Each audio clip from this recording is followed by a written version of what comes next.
Okay.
Alrighty, welcome to the webinar. Thank you all very much for taking the time to come in and attend this today. I promise I will do my best to make it time well spent. I think by the time we're done here, you'll be really happy that you participated. I'm certainly happy already. The plan, by the way, just to give you a sense, is I'll give a little bit of a formal presentation for about 30 minutes. But while I'm presenting, there's a link you should see to engage in a Q&A. So if you have any questions along the way, please feel free to write those into the Q&A. You can also upvote or downvote questions that other people ask. And in the background, there are two people I will introduce to you soon, Tessa and Dwayne. They'll be watching those questions, and if necessary, they will bring my attention to it. But otherwise, I am going to jump in and just get rolling. Now, I don't know if you've noticed, by the way, I will alert you to the little orange box to your left. Hopefully some of you have saw that and have already sketched your shoe. But if you haven't started yet, if you have a second, get one of those old analog pen devices and draw a little sketch of a shoe. It'll come into play a little bit later. All righty, cool. All right, I'm Steve, by the way. I'll give you a better sense of who I am and what I'm about in just a moment. I first just want to kind of set the context, set the stage. So, in the tradition of so many people these days, why not use internet quotes to do that? Why not, indeed? Why are the slides not advancing? There we go. There we go. So, we can call out to some of our guiding lights of education. Albert Einstein: education is not the learning of facts, but the training of the mind to think. So I want to kind of, think about this notion of the distinction between the information we're teaching our students and the skills that we're teaching. And clearly Einstein here is a fan of cognitive skills, the ability to think well. I'm a psychologist, so if we go to B.F. Skinner, a well-known psychologist, education is education is what survives when what has been learned has been forgotten. So again, to Skinner, it's not so much about the information, but about the process of learning and what that process can imbibe in students. And just one last one. The one thing about quotes on the internet is you cannot confirm their validity, by Abraham Lincoln. Why I put this here is to highlight that, information is everywhere. You can go on the internet and you can find quotes by Abraham Lincoln that are clearly ridiculous. And until such, in this sort of situation, being able to consider that information and decide how reliable it is or isn't, again, these sort of cognitive skills are really, really important. So that's going to be the kind of context that I want to focus in on today. I'm going to focus a lot on what are called transferable skills. Sometimes they are called learning outcomes. I sometimes call them learning outcomes, but people use that term in a variety of ways. In the K-12 system, they're often called 21st century skills. But the idea is there are these skills like problem solving, communication. Communication is actually a collection of skills. But critical thinking, creativity, teamwork, etc., presentation skills, oral presentation, these are all, not information people learn. You can't just tell them how to do these things. Skills can only be developed through repeated, structured practice. And you've all heard the story about, in the modern world, it's very hard to train students for a job because the job market keeps changing. The job you prepare them for may not even exist by the time they graduate. And similarly, there's a lot of research that shows that students actually will go through a trajectory of quite a few jobs. I've heard numbers anywhere from 6 to 12, literally different jobs before they settle into a career. And so the idea here is that what we really want them to have then are these skills that we call them transferable because they're useful in almost any context. Almost any work context, yes, but also just life. Critical thinking when it comes to choosing your life partner, that's pretty valuable. That sort of skill can help you in all sorts of ways. So we would really like to be teaching these skills well to our students. I don't think we're doing as well a job as we could. And I think what's hindering us are two big challenges. For information, we kind of know how to present it through a good lecture perhaps, or a good textbook. We also know how to measure whether it got through via exams, multiple choice even, whatever. How do we do this with skills?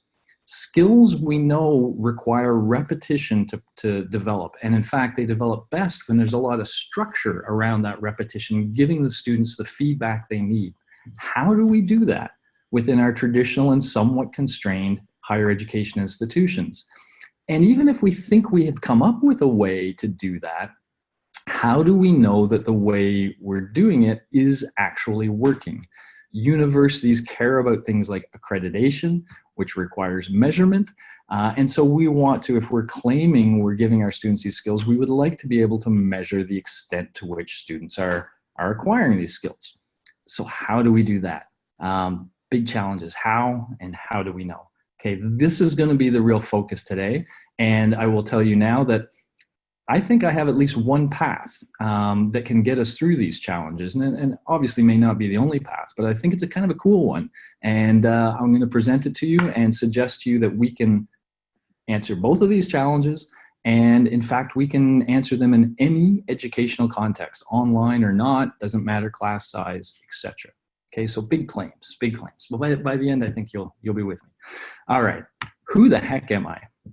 Well, just to give you a sense of who's talking at you and who will be chatting with you in just a few minutes, I am first and foremost an educator. And in fact, all of this has stemmed from my passion about educating students well. I teach psychology, especially introduction to psychology at the University of Toronto. I'm a full professor there, but also on Coursera as a massive open online course. I really love psychology and I love to teach students about psychology, but I also think that every educational situation should be a place where we're constantly challenging students to exercise these transferable skills we've been talking about. And if they could get this exercise very frequently in their education, then these skills, which I claim are not natural, you have to learn them, then with enough training, they could be second nature and our students could be highly successful. So I feel very passionate about that. Somewhere along the line, I became a real peer assessment enthusiast. And you'll see that today, that this is, in my mind, at least one extremely powerful tool we could be using to develop these skills. Now, I like to teach in large classes, and so in that context, the only way to teach these skills well was to use technology of some sort. So we created a technology to allow us to use these skills in our own class, and that technology has now matured into a full sort of commercial grade product that can be shared very easily with others, keeps all of the power and makes it very easy to use. So we have a company now called Cognito and a product called Peerscholar. I'm not going to focus too much on that today, but just so you know, that's another perspective of where I come from. And also along this journey, my dog's here, and my dog is deciding to lick her water dish really loud, of course, right now. But hey, so such is the fun with webinars, right? Sorry. So along this journey, I started as a cognitive psychologist with a specialty in human memory. But as I started to use these technologies to enhance skills in my classroom, I became very interested in shifting my research towards specifically assessing and maximizing the impact of educational technologies. So we have a full lab, and you're going to see some of the research from that lab that kind of goes hand in glove with all of these things. Okay, so kind of these three different hats: teacher, ed tech kind of guy, and a researcher of ed tech. And you'll see those kind of come in through the talk a little bit today. All right, so let's get at it. Two questions we're going to answer. How? So how can we provide our students with a form of repeated structured practice that is needed to develop skills? And how do we do so within the constraints of our traditional educational institutions? All right, it's going to be no shock to you. My answer is going to be peer assessment. It's not just peer assessment. We actually combine it with self-assessment and other things, but the real core of it is peer assessment. And before we kind of go too far, I want you to feel it. Rather than just have me kind of talk about it, I'd like you to feel it. So the idea is that peer assessment allows students to make judgments about their work, make judgments about the work of others. And as they do so, they're learning a lot about their own work. So let's just jump in. Hopefully you guys all have your shoes ready to go. By the way, I should mention at this point, while we have a nice white screen to stare at, I meant to 2 screens ago introduce you more formally to Dwayne and Tessa. Dwayne has been really a partner on this journey since he started as an honors student and went through graduate school with me. And he's now a co-founder of the EdTech. So Dwayne is in the background. He'll be answering some of your questions and may emerge every now and then. Also, Tessa Mintz is now working with us, and we're really happy about that. She's helping us to really scale the impact that we're having. We're trying to maximize that impact on education. So Tessa's there, and she'll be answering questions, and you'll hear me call out to her. I don't know if the internet allows, guys, if you can pop in and wave and unmute your video or not. I'll give them about 2 minutes, and if that doesn't happen, then so be it. Oh, there's Tessa. They're there. Excellent. Okay, I don't know. Yeah, cool. Okay, fantastic. Cool. So they're there in the background, and I'll be calling on them every now and then to help me, including this, because we're going to do some polls. So look at your shoe. And now imagine that you've drawn this shoe for an assignment. Not yet. Back that up. It doesn't matter. I'll go ahead. And imagine you now log in and you're asked to assess your peers. And you see these shoes from your peers. So look at your shoe and look at these shoes. And now, sure, Tessa, if we can pop up that poll, very simple question for you. Basically, how do you feel about your shoe? So if you don't mind, if you could choose one of these 4 options about how you're feeling right now about the shoe you produced. While people are voting, I would ask you to also kind of introspect while you're doing this. You know, get a sense of what's going on through your mind as you're making this decision. And we'll leave this up for a while. And just so you know, Tessa, I'm not really seeing much happening on my side, so I'll leave it to you to decide when things are good. Okay, here we go. So, all right, there we go. That's pretty good. So let's just kind of remember 0, 18, 53, 29. We got that? 0, 18, 53, 29. All right, so let's close that poll. Imagine now it's the same process. You drew your shoe, you submitted it, and now you log in to look at your peers and assess them, and you see these. All right. Now, go ahead and pop up the poll, Tess. Now, how do you feel about your shoes if it was those that you are comparing to? Now, you guys were actually pretty, I don't know, not full of yourselves to begin with. You didn't think you were shoe designers. Where are we at now? Can we pop up the new? Oh, you're really not sure of yourself now. Yeah. Okay, cool. Fantastic. So yeah, we can just close that, Tessa. What I'm hoping you noticed as you go through that is that this is a very powerful learning context in the following sense. So you really, you know, it's one thing to have some expert tell you how good your work is, but when you can see the work of your peers, something very powerful happens. The first is you get a really palpable sense of where your work fits. You know, and so it's not somebody telling you you're doing B work, it's you telling yourself you're doing B work. But the other thing is, especially with the better exemplars, I mean, if you see something that's not as good as yours, that's good for kind of making you feel good about the things you're doing well.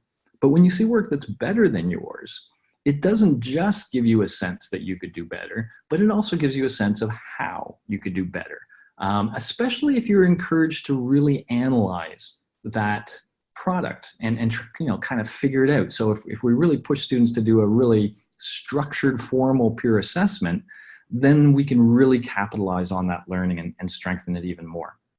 Okay, so this is going to be the core of what we're talking about. I want to build it out a little bit. So the first thing I just want to say, research-wise, one of the reasons I fell in love with peer assessment is it's very hard to find a paper that isn't talking in glowing terms about it, even in very basic uses. So, you know, peer assessment started in the K-12 system when teachers would just say, you know, take the paper of the student next to you, everybody hand your paper to the left, grade that paper, give some comments and hand it back and talk to the peer.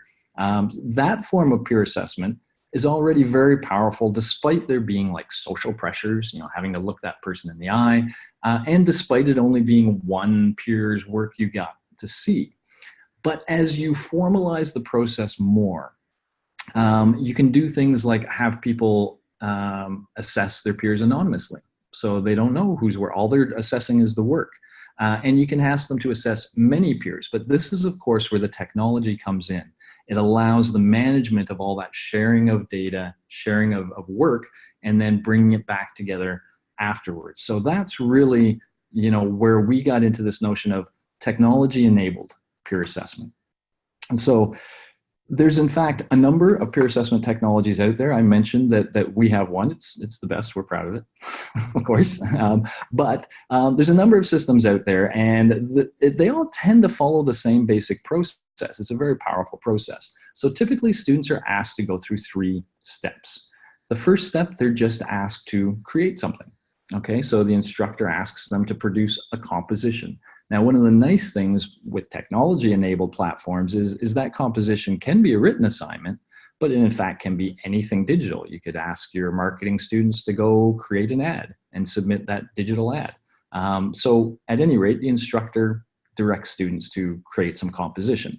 Now, the interesting stuff happens in the next 2 phases, the assess phase and the reflect phase. So in the create, all the students submit something, and they'll have a deadline for doing that. Then they enter the assess step.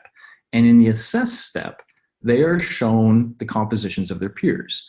And essentially, just to kind of, I'll give you my use case just to be a little concrete. In the case of my activities, I asked them to assess 6 of their peers. So those 6 peers are randomly selected from the classroom, from the compositions that came in from the class. They're presented anonymously, so students can't see whose work this is. And the instructor can define a very prescribed set of analyses they want the student to go through. They can basically ask the student to answer certain questions about each piece of work. I'm going to kind of dumb it down, but you'll see even the dumb down isn't very much. Imagine all we asked our students was the following. Read each peer's work, think of all the ways it could be improved, and then zero in on the one thing that, if improved, would have the maximum impact on this work, okay? So basically, I'm asking them to give constructive feedback, just guiding them a little bit better through that. Well, in order to do that, first of all, if we just kind of put on my pedagogical hat here a little bit and we talk about those transferable skills, first of all, each composition has to be critically analyzed to determine, how good it is and where the weaknesses are. And then you have to compare the different weaknesses to figure out what's the one that's most important. So there's a lot of critical thought going on. Once you've kind of zoomed in on the weakness of this peer's work, you then have to kind of think of ways that it can be improved. What could have the peer done differently? And so now you're involving creative thought. By the way, in the context of what I call expressive communication, in the context of how can it be written better or produced better. Once you've figured out the weakness and you think you know how it could be improved, you now have to communicate this to the peer. And in order to do that, you have to exercise your expressive communication skill. And also I have in there emotional intelligence, EI. So good feedback has to have the right tone if it's going to be effective on the other side. And we can give our students practice learning how to find that tone. So we can ask them, give them some guidance and ask them to do that. So students go through peer 1, they engage critical thought, creative thought, expressive communication, emotional intelligence. Then they go to peer 2 and they do it again. Then they go to peer 3 and they do it again. 4, 5, 6. Okay, so this is giving them that repeated structured practice. And let me highlight, during all of this, the instructor doesn't need do nothing. They can monitor and they can chime in, but a lot of this learning is driven by the students.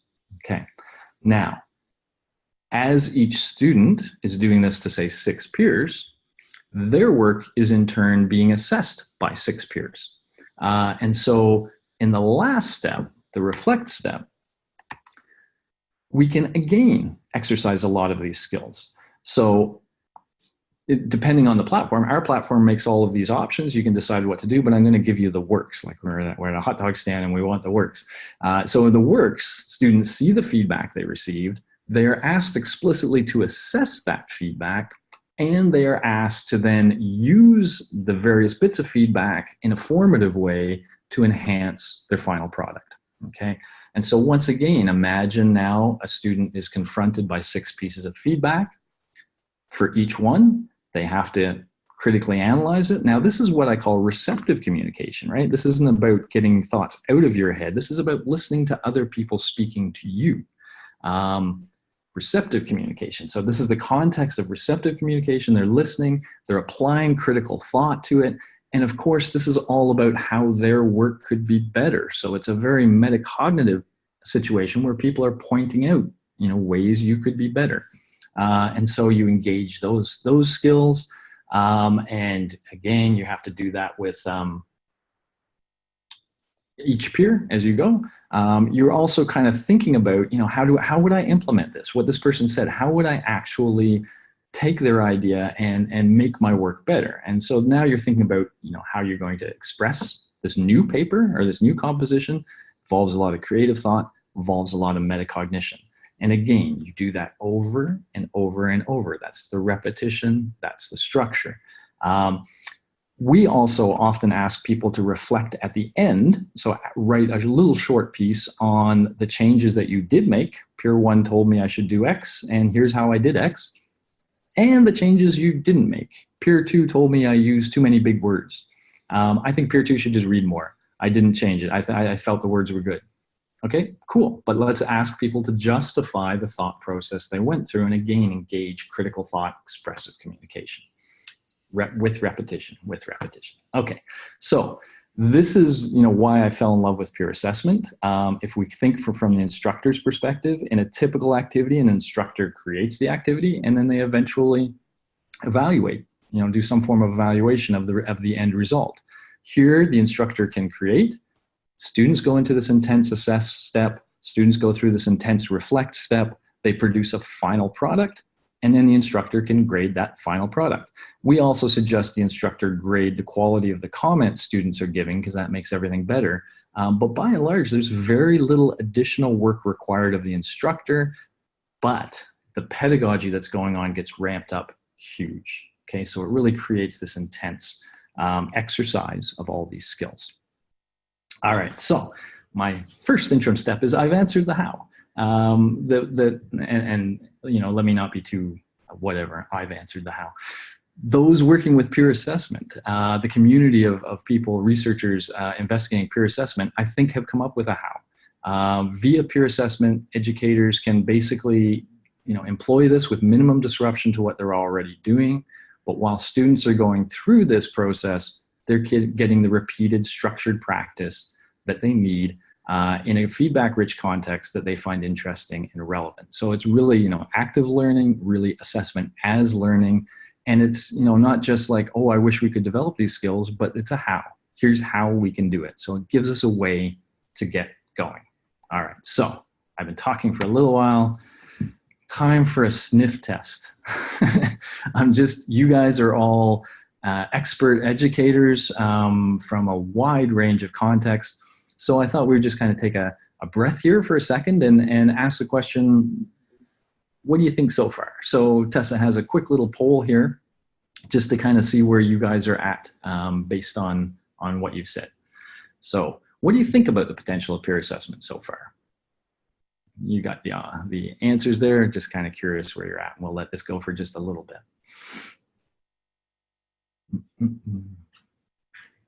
It's no fair. Mine says hosts and panelists can't vote, so I can't inflate the election results, I'm afraid.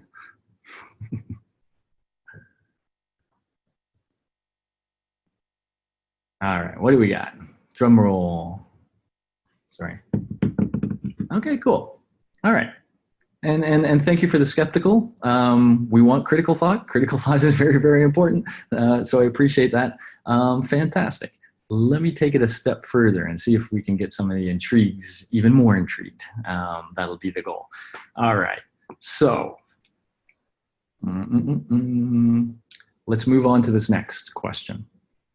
All right, so maybe peer assessment is one approach for developing these skills. Maybe it seems like a good context for giving students exercise, this repeated structured practice. But, we're scientists at the core. I mean, what we care about to some extent in universities is the ability not just to teach, but to measure the learning that we're imparting.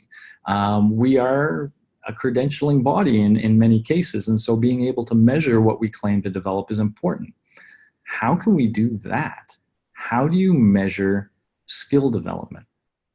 Well, there's actually two answers to that.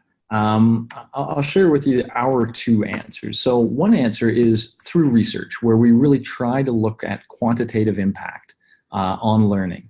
And I'm not going to go into this in detail other than to point you to this paper by myself, Dwayne, and Lisa Marie Cullymore, where the first part of this paper really goes through that pedagogical story I just gave you about peer assessment. So you can get some of that there, but we also show a couple of experiments. And just to give you the sort of mile high on the experiments, there's two major results we show in this paper.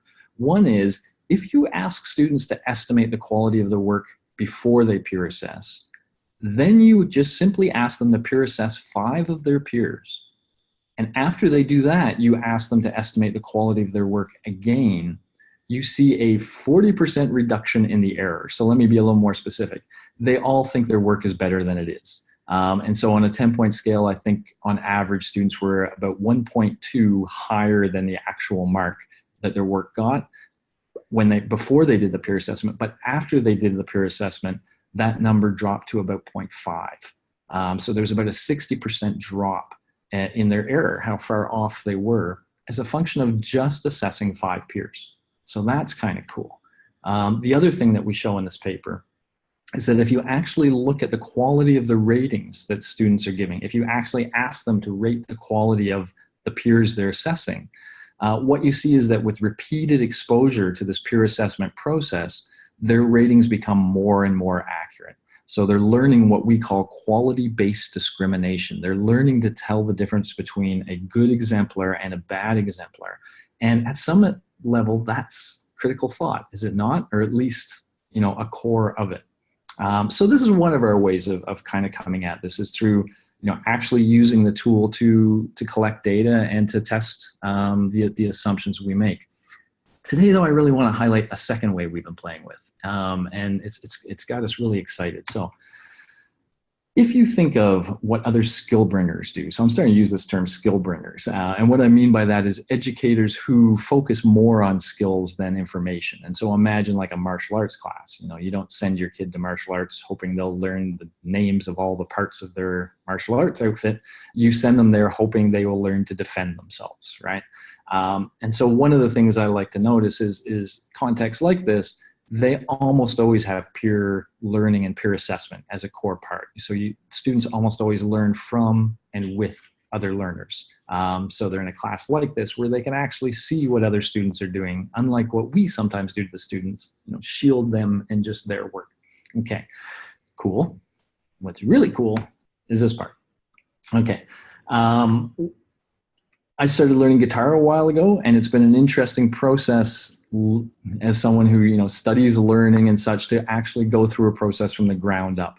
And one of the things that fascinated me about music training, and it's true of many forms of skill training, is they don't just emphasize learning how to play. Like if I want to learn a guitar solo well, it's not just, here's the notes and play, and you'll get better. A critical point is listen to other people play guitar.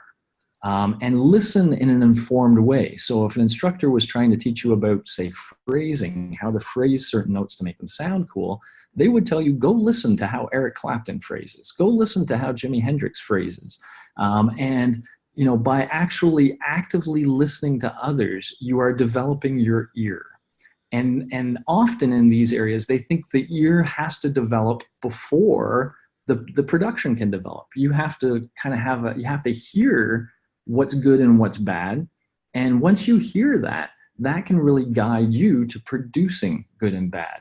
In universities, we so often just ask students to produce. And so what I'm going to suggest is, in a principled way, we could bring this ear training into the peer assessment context and really get a double positive out of doing so. So what do I mean here? Well, by ear training, I'm going to focus on having students applying rubrics to the work of their peers.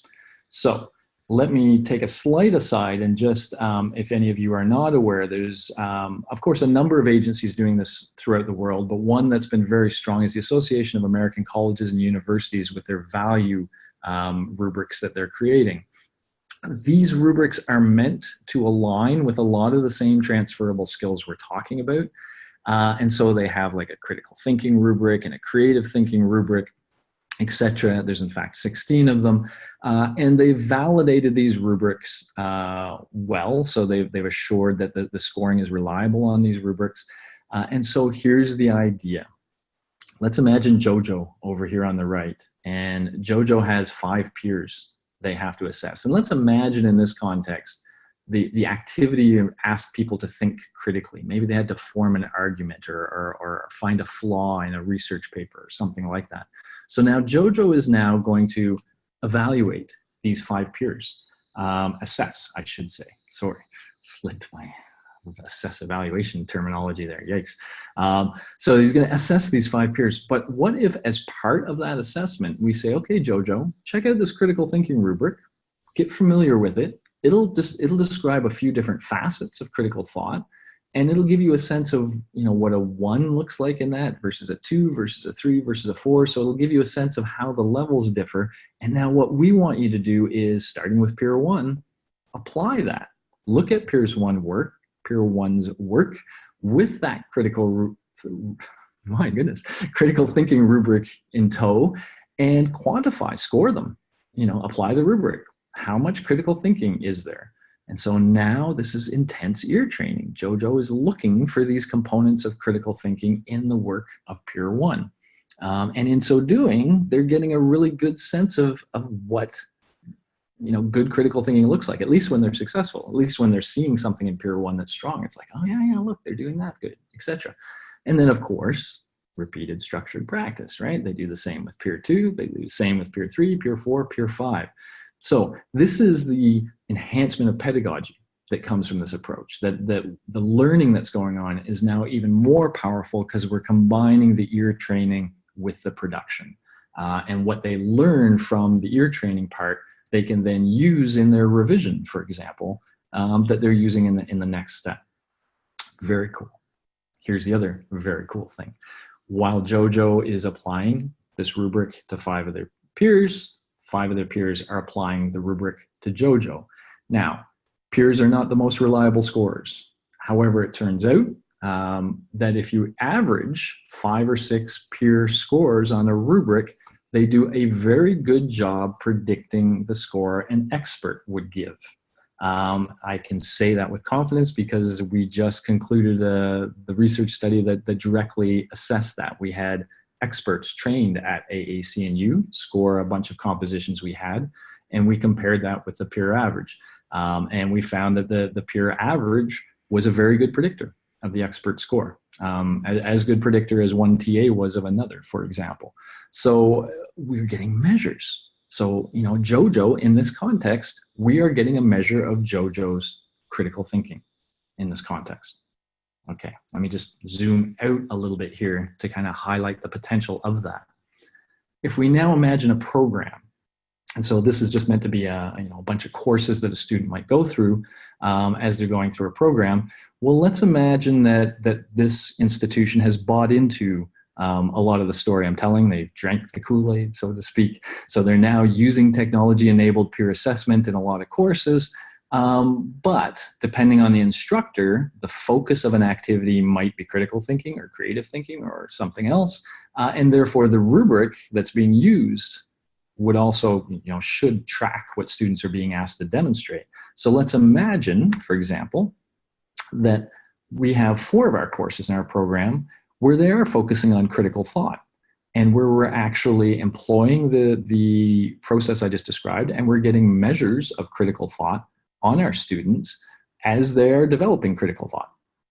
And we have measures now at different points in the program. Similarly, other people might be focusing on creative thought. And so we might be getting measures of it in various parts of the program. Others might be doing oral communication skills. You get the idea.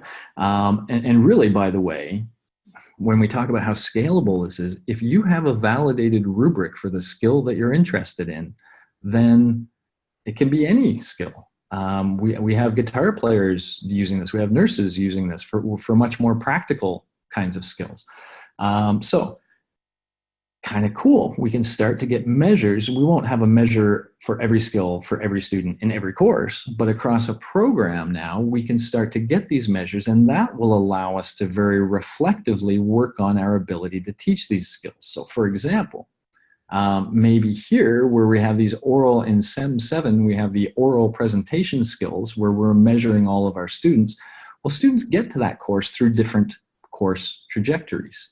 And we could find out, which students are doing best on oral communication by this point, and do their trajectories predict how well they're doing? Are there experiences that we have in our program that seem to be making people do better or worse at that point in time? And so we can start to see connections between experiences the students are having and the skill development, and we can use that to shape what we're doing in that kind of way. So that's the big promise. So if we kind of bring this all together now, my claim is the current system is a bit out of balance. At least it's out of balance with the needs of our current climate. Information learning is fantastic. I'm never suggesting we shouldn't do that, but I think we need to do more of the transferable skills training. I think we haven't been doing that because we haven't known how to know we're doing it well. But my claim is that technology-enabled peer assessment gives us a how, an evidence-based how. It shows us a path we can follow to develop these skills with a minimum of disruption and a minimal ask of our current faculty in terms of additional work. And then I further suggest that when you combine it with this principled use of rubrics, it makes the learning even richer while also providing you measures of these skills. The really kind of cool, I guess, cherry on top of everything is what I described to you today is a process that can be applied in any context. It is what we call content agnostic. So it can and is being applied anywhere from introductory psychology to graduate school medical to K-12. It's used widely in the K-12 system, literally all across the educational board, online courses or not. You can have students go through this process with any content at any level. And you can work on any skill that you can have a rubric that validly quantifies. So this is what makes it really exciting in terms of being a scalable approach. It technically could be used anywhere. Okay, so just before the Q&A session, I've been going on about peer assessment, yada, yada, yada. I would like some peer assessment. So one idea is we'll do this Amazon kind of way, all right? So just quick star rating. This idea, now that you understand it, of taking peer assessment as step one and then adding the principled use of rubrics, where are you guys at with that? How many stars would you give it? So go ahead and bring up that poll test if you don't mind. And then I also, by the way, very much like qualitative feedback. So we're going to go through, we're about to start a Q&A session where you can ask any questions and we'll try to answer. But if you ever want to just leave a comment, just say FB : like Facebook : which is just you're giving me feedback, and then give me your comment. I would love to see those sorts of comments as well. But what's this? Okay, where are we at in our poll? All right, okay. I'm going to have to figure out how that would actually work out, whether that'd be a 4-star or 3 or something. Okay, cool. Hey, there's always work to be done, right? And that's cool. Excellent. Thank you for that. So let me just bring you to this last screen then, just to say we will have a Q&A session right now. This does end my formal part of the presentation. So from here on, it's just us having a great time together. We are going to follow up. For all who registered, we're going to be sending a copy of these slides and a link to the recording of this webinar. So if you think somebody else might like to see it, please feel free to share. I'm going to send along a PDF of a chapter that's related to the content of this. So basically a written version of what you just heard orally. We'll send along an offer to learn more about Peerscholar. If you're interested in really applying this in your program or at least testing it at some level, we would love to partner with you and work with you. We're really passionate about seeing this used as widely as possible. And that is now our goal, is to really kind of scale the impact of what we think is an amazing process. So if you're interested in that, we'd love to chat with you. And I'll also include an offer. We have an ongoing project. It's a global project where right now I have over 30 faculty in 6 countries trying this. And then through qualitative feedback, giving me their impressions and getting the students' impressions as well about what they think of this. That study will continue for a couple of terms. So if you would like to be part of that, I would love for you to join that. So at any rate, you'll get some formal follow-up from an email about all of those things. But for now, let's just, well, let me first say thank you all for coming. If any of you have to leave, I understand. But for those of you who want to stick around, let's get the questions going. And I don't know, Tessa, from here, whether it makes sense to just open, like have people lift hands and open mics, or whether we want to use the question one, but so far there's 2. So let's go there. Okay, Tim. Excellent. Thank you, Tim. I appreciate that. Do you spend any time with your upfront with your students focusing on the characteristics of effective feedback? Okay, so that's a really important question, I think. The process I've outlined, is a process that students go through. Certainly when I employ it, I will scaffold this a little bit. So, and I'm happy to share any of these videos with anybody who's interested, but I will have a video before the assess phase that, kind of gives students a little bit of training on how to apply a rubric properly and how to give good constructive feedback. And I will sometimes have some links to there's a lot of great online resources, so happy to share all that. And then before the reflect phase, the thing that I've found is hardest for students is figuring out how to revise their work in light of feedback. We don't ask them to do that very much. And they find it very challenging. So I will often create a video before they start that as well, that really kind of gives them a little bit of scaffolding on how to do that. So yeah, absolutely suggest that, you kind of see the activity as the core, and then as much, depending on the level of the student, as much as you can to buttress that with various other scaffolding activities, for sure. For sure. Anybody else have any questions? Excellent, Heather, thank you. Are there provincial consortial effects being explored for Peerscholar subscriptions? Provincial consortial efforts being explored. Wow.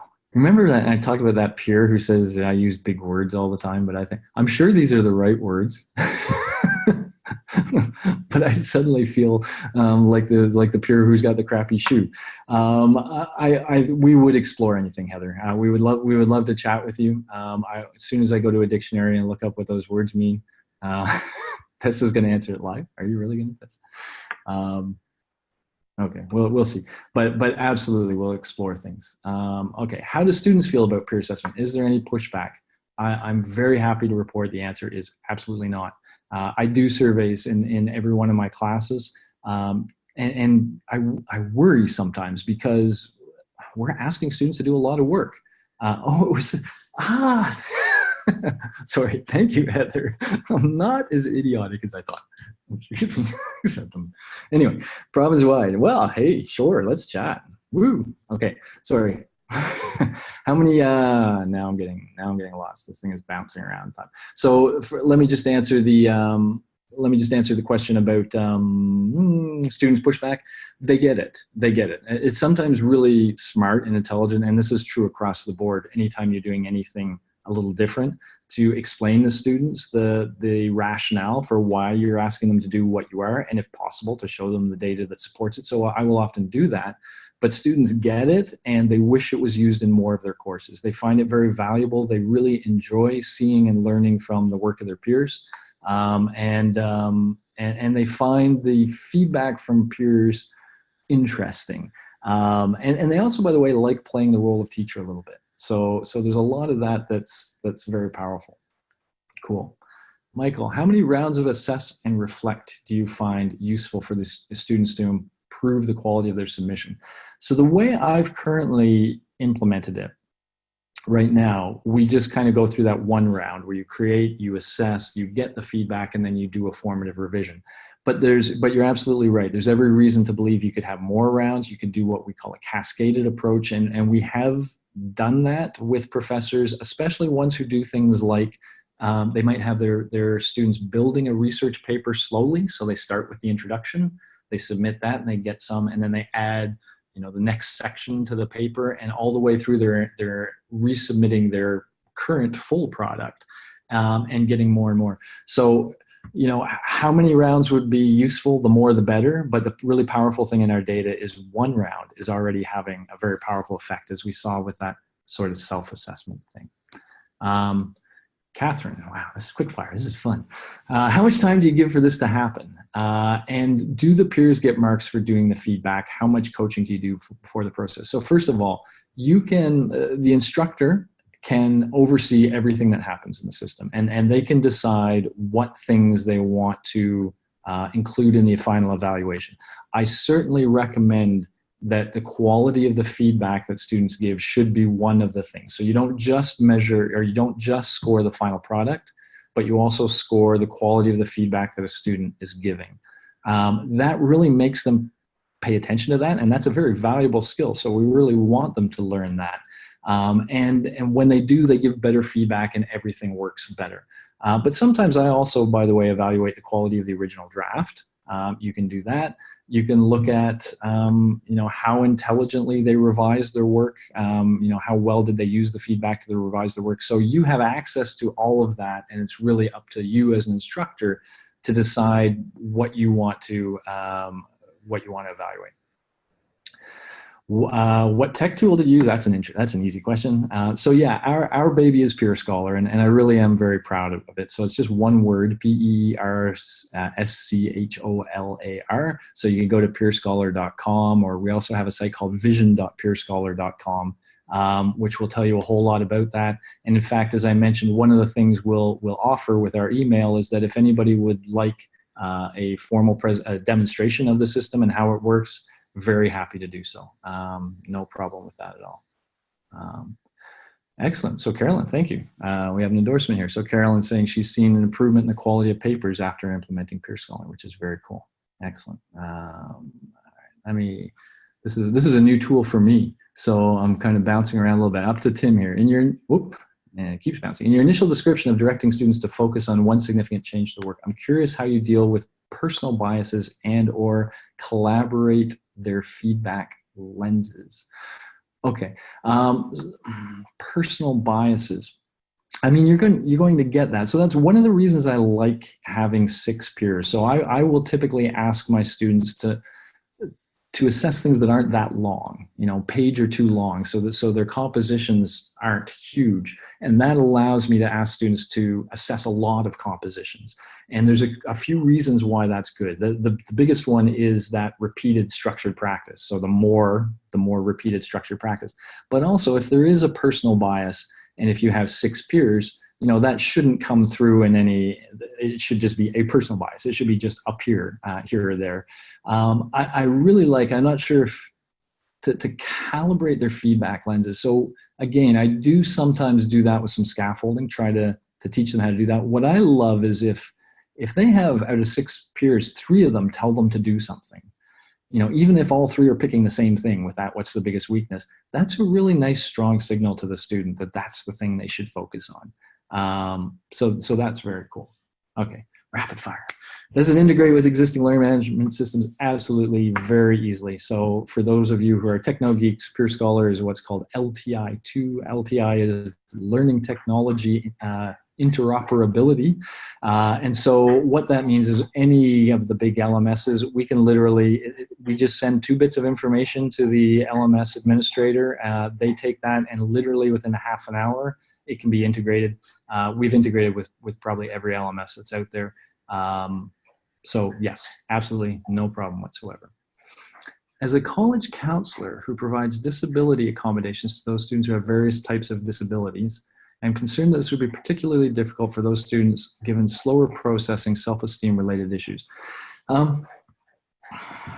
So let me just, I'm going to scare you guys when I say this, and I almost didn't want to say this, but one of the classes I teach regularly is a 1,500 or more student introductory to psychology class. So it's like a third of the incoming students take my class. A lot of them are registered with our accessibility services. And you know, the whole spectrum of accessibility issues is represented. I have not had one complaint in over 10 years of use that Peerscholar seem to in some way negatively affect somebody. In fact, often we find the reverse. So I did see there was a question about how much time I give, but you know, I do give enough time. So there's a different way of doing it. You can actually have these things happen within a period of a class where they create, assess, and reflect all within a class. You can turn them on and off, but I have them happen usually over like a couple of weeks. And so they have time to look at the feedback. They have time to look at it with a counselor if desired, to help them with things. You know, I do I try to teach things like tone and why if you have a aggressive tone in your feedback, it's not likely to be effective. And I'll often, as part of the feedback assessment, I'll ask the receiver of the feedback to use a checklist of the emotions that feedback made them feel. And then ultimately the provider of the feedback gets all that information back. So they get to see what sort of emotions their feedback produced. And so in that way, we're trying to, you know, work on tone and teaching our students to give the feedback in a way that wouldn't negatively affect someone with lower self-esteem or something like that. But, you know what, by the way, let me mention just, Anita, that we're very interested in research. And so, you know, if there was an opportunity there to do some research to more directly answer your question, that would be open to us. All right, this stuff's going fast and furious. Let me see. Michael Moore, how many rounds of it? Oh yeah, we did that one. Okay. Soraya, hey, nice to see you. Glad you made it. You mentioned database-driven best pathways to measure student success. Have you been able to determine these by using your platform, or is this a work in progress? It very much is a work in progress. We are now much more, originally with Peerscholar, the focus was on giving professors a really powerful tool. We're thinking now a little bit more at the administrative level. So we're building out a sort of AI-driven administrator level dash that we'll have ready to go by the fall. That, you know, just like I showed you that program overview where you could see what was happening in various classes, this dash will bring together all the information that the various Peerscholar uses are bringing together, and it will have some learning analytics to try to get at those sorts of things. So very much on our roadmap, but yeah, very much in progress as well. Can you provide us with a checklist of emotions that you just mentioned? Sure. Sure, I'll throw that in the email that I sent out. That'd be cool. Michael, which skill or value rubric do you find is the easiest to start with? So let me tell you something about the value rubrics. If you leave here and you go running to them, like I did when I first heard them, you might at first go like, I don't know. When I first saw them, I thought, whoa, these are tough rubrics. They're trying to do something like critical thought, give a rubric for critical thought, but one that can be relevant in any context, right? So they're trying to be very generic. And so when you look at them, it's tough parsing, which is one of the reasons why I have a video with students where I do kind of walk them through it a little bit. But even then, I still find that students get it in the end. And as I said, we've done some research that shows that the ratings they give ultimately predict expert ratings very well.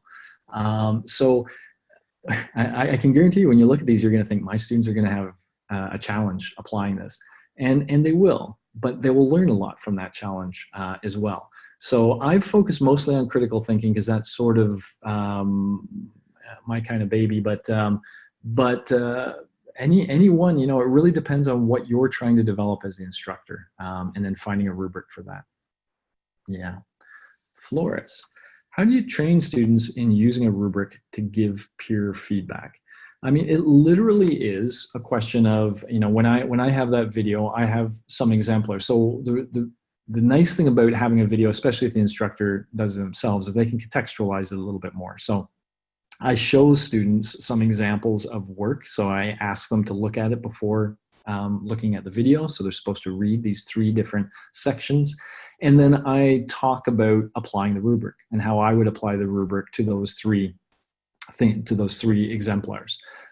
So we give them a little bit of that. I would love to formalize that. I would love to have a much more structured calibration kind of process that people go through. And I think there's a lot of room for things like that. Like, you know, once we have the process in place, how can we now scaffold things around it that will really support students powerfully when they go through it? I think that would be very, very cool. Yeah. Scott, can Peerscholar be used in a live setting? It can.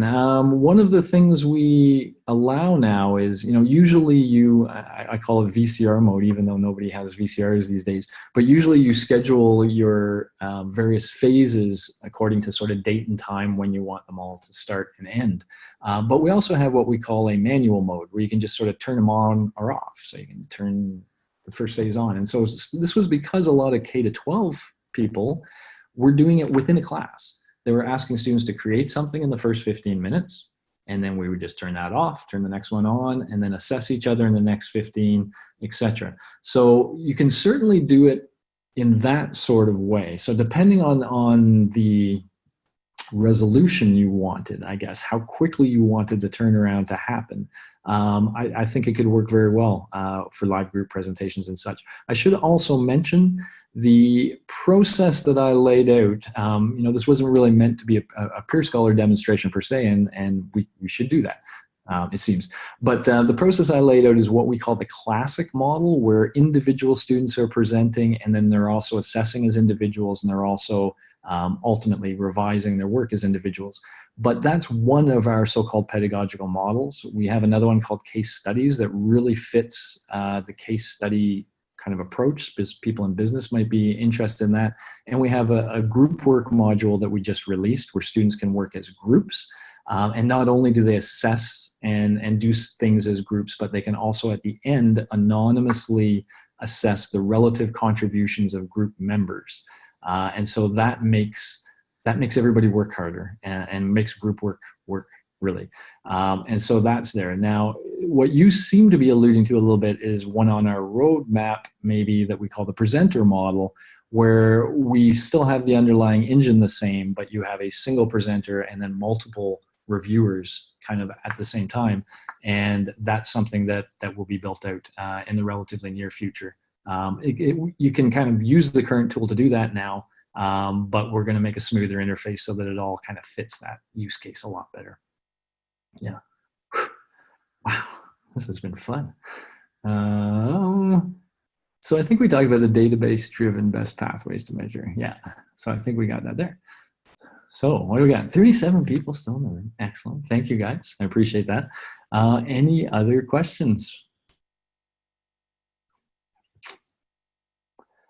Okay, well, if they're not, I'll wait for them to pop up. But if they're not, let me just say we will follow up with that email. And if there is interest in you know, having a session like this, either more one-on-one or in a more general sense, where we give you a run through of Peerscholar, how it works, we'll be happy to do that. But we'll reach out through that email and we'll connect that way. Otherwise, if there are no questions, I just want to say thank you all again very much. I hope you did find this was time well spent. And I look forward to talking to you again in the future in one way or another. Alrighty. Have a great day. Oh, you're welcome. Thanks.